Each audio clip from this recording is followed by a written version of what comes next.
नमस्कार। चलिए 8वां अध्याय पुरुषोत्तम मास की कथा का पढ़ते हैं। इस कथा का नाम है मुनि मेघावी। यही कथा द्रौपदी के बारे में भी है। आइए सुनते हैं। सूत जी बोले, हे तपोधन ऋषियों, श्री विष्णु और श्री कृष्ण का पूर्वोक्त संवाद सुनकर मन में संतोष पाकर नारद जी ने बाद में ऐसा प्रश्न किया।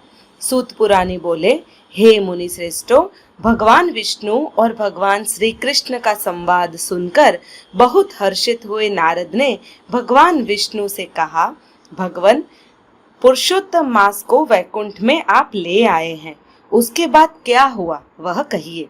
इसके अलावा अर्जुन और कृष्ण की कथा भी कहिए, क्योंकि अर्जुन और कृष्ण की कथा लोगों के लिए हितकारक है। भगवान नारायण ने कहा, नारद, भगवान विष्णु ने पुरुषोत्तम मास को अपने यहाँ बसाया, इससे वह प्रसन्न हुआ। साथ में भगवान विष्णु को भी बड़ा संतोष हुआ। हे नारद, अब भगवान कृष्ण और पांडव के बीच काम्यक वन में क्या हुआ वह मैं कहता हूँ, अब सुन। भगवान श्री कृष्ण युधिष्ठिर के सम्मुख होकर बोले, हे धर्मराज, आप 5 भाई और द्रौपदी राजपाट छोड़कर जंगल में विचरण करते हो, बहुत कष्ट भोग रहे हो। इस दुख में से मुक्त होने के लिए आपको पुरुषोत्तम मास का व्रत करना चाहिए। आप आपके शत्रुओं के भय से यह व्रत भूल गए होंगे, उसमें आपका दोष नहीं है। मनुष्य को अपने भाग्य के अधीन दुख भोगना पड़ता है। आपके दुख का दूसरा कारण यह भी है कि द्रौपदी पूर्व जन्म में मेघावी ऋषि की पुत्री थी। उसको बड़ा लाड़ दुरार से पाला था। रूप गुण में वह अजोड़ थी, वह सब कला में निपुण थी।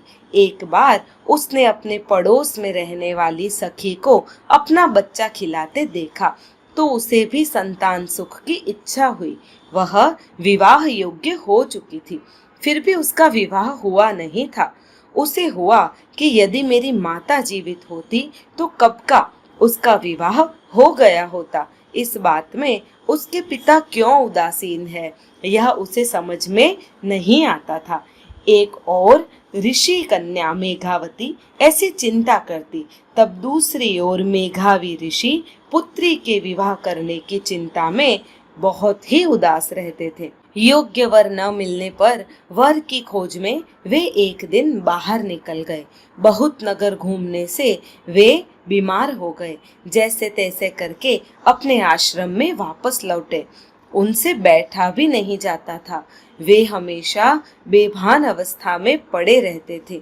पिता की ऐसी दशा देखकर मेघावती व्याकुल हो गई। मेघावी ऋषि भान में आते ही उन्होंने प्रभु को प्रार्थना की, हे दीनानाथ, हे राधा रमण, हे रासेश्वर, हे राधापति, हे गोविंद, संसार सागर में डूबने वाले मेरी आप रक्षा करो। आपकी कृपा के बिना मेरा दुख दूर न होगा। आप मुझे निराधार के आधार हो। आपको मैं नमस्कार करता हूँ। मेघावी ऋषि की ऐसी स्तुति सुन विष्णु लोक में से भगवान के दूत उनके पास आए और उनका आत्मा प्रभु के चरण कमल में पहुंचाया। इस ओर आश्रम में पिता की मृत्यु से मेघावती कल्पांत करती है। मेघावती ने अपने पिता का शव अपनी गोद में रखा और रोते रोते कहने लगी, हे पिता, आप मुझे अकेली छोड़कर चले गए। मेरी माता, बहन, भाई और दूसरा कोई सगा संबंधी नहीं है। मुझे किसके भरोसे छोड़कर चले गए? मेरी देखभाल अब कौन करेगा? इस जंगल में मैं अकेली कैसे रहूंगी और कैसे जी सकूंगी? मेघावती का ऐसा विलाप देखकर आसपास में रहने वाले ऋषि मुनि दौड़ आए। उन्होंने मेघावती को दिलासा दिया और मृत्यु प्राप्त मेघावी के देह को अग्नि दाह किया। उसके बाद मेघावती ने पिता के पीछे योग्य श्राद्ध तर्पण दान आदि किया। वह आश्रम में अकेली ही रही। जैसे गाय बिना बछड़ा तड़पता है, उसी तरह निराधार वह तड़पने लगी।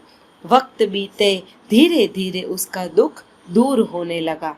इति श्री बृहदनारदीय पुराण के पुरुषोत्तम महात्म्य का मुनि मेघावी नामक 8वां अध्याय संपूर्णम। अब पुरुषोत्तम मास की पावन कथा पढ़ेंगे। इस कथा का नाम है सास और बहू की कथा। कनकपुर नाम का एक गांव था। वह नदी के किनारे आया था। उस गांव में मणि बहन अपने लड़के और बहू के साथ रहती थी। सुबह होते ही लड़का खेत में काम करने जाता था और बहू घर का सब काम करती थी। मणि बहन सारा दिन आस पड़ोस के घर जाकर बातें करती थी। घर बैठे पड़ोसन को बुलाकर फिजूल की बातें करती। ऐसे दिन खत्म हो जाता। उनकी धर्म ध्यान में बहुत रुचि नहीं थी। डिंगे हाँकने में और बातें करने में अव्वल थी। उनकी एक बहू का नाम था मैना। मैना कम बोलती थी और घर के काम में अधिकतर व्यस्त रहती थी।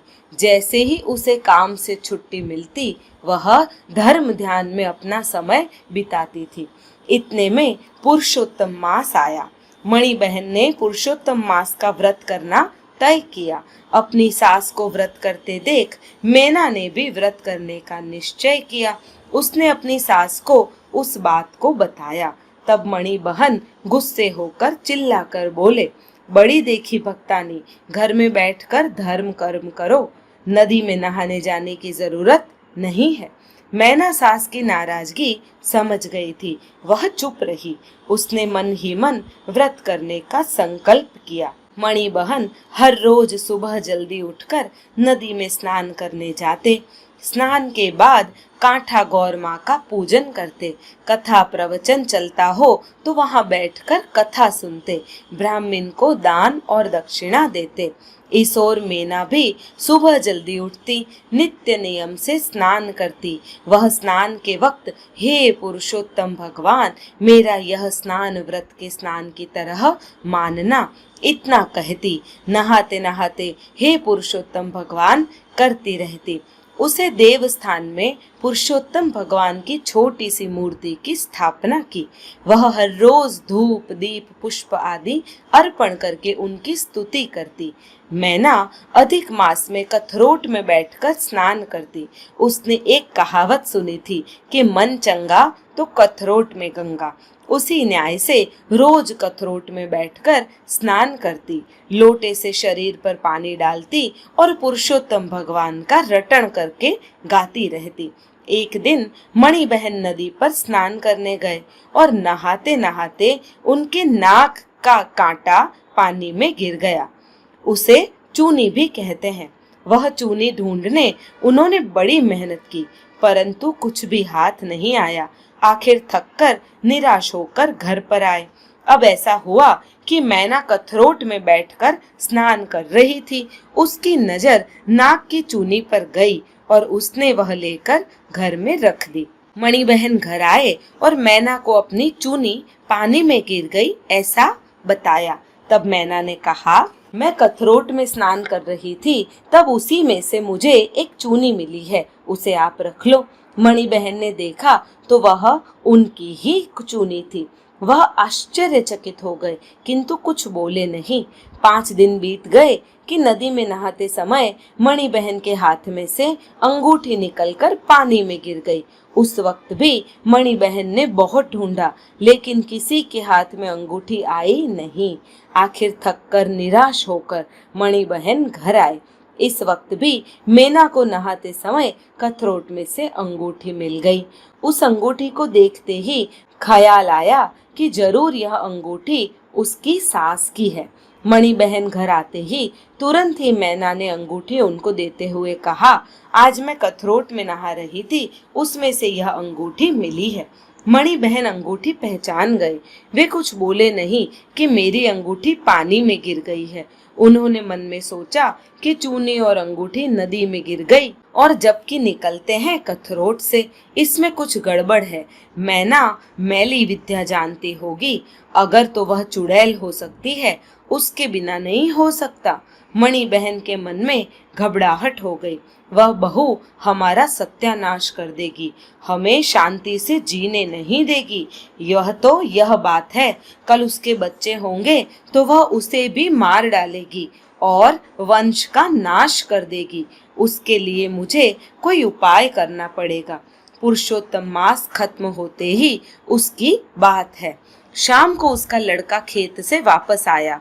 मणि बहन ने उसे नमक मिर्च छिड़क कर दोनों प्रसंग की बात बताई। लड़का समझदार था, इसलिए कुछ नहीं बोला। आगे आगे देखा जाएगा, ऐसा उसने मन में सोचा। पुरुषोत्तम मास खत्म होते ही मणि बहन ने पूर्णाहुति की। उन्होंने यज्ञ करवाया। उसमें ब्राह्मण, व्रत करने वाला और सगे संबंधियों को बुलाया। यज्ञ खत्म होते ही श्रीफल डाला तो तुरंत ही अदृश्य आवाज आई, मणि बहन, आप सबने मेरा पुरुषोत्तम मास का व्रत किया, यज्ञ किया, दान दक्षिणा देकर मुझे संतोष देने का प्रयत्न किया है, वह ठीक है, परंतु पूरे गांव में सबसे उत्तम व्रत आपके लड़के की बहू मीना ने किया है।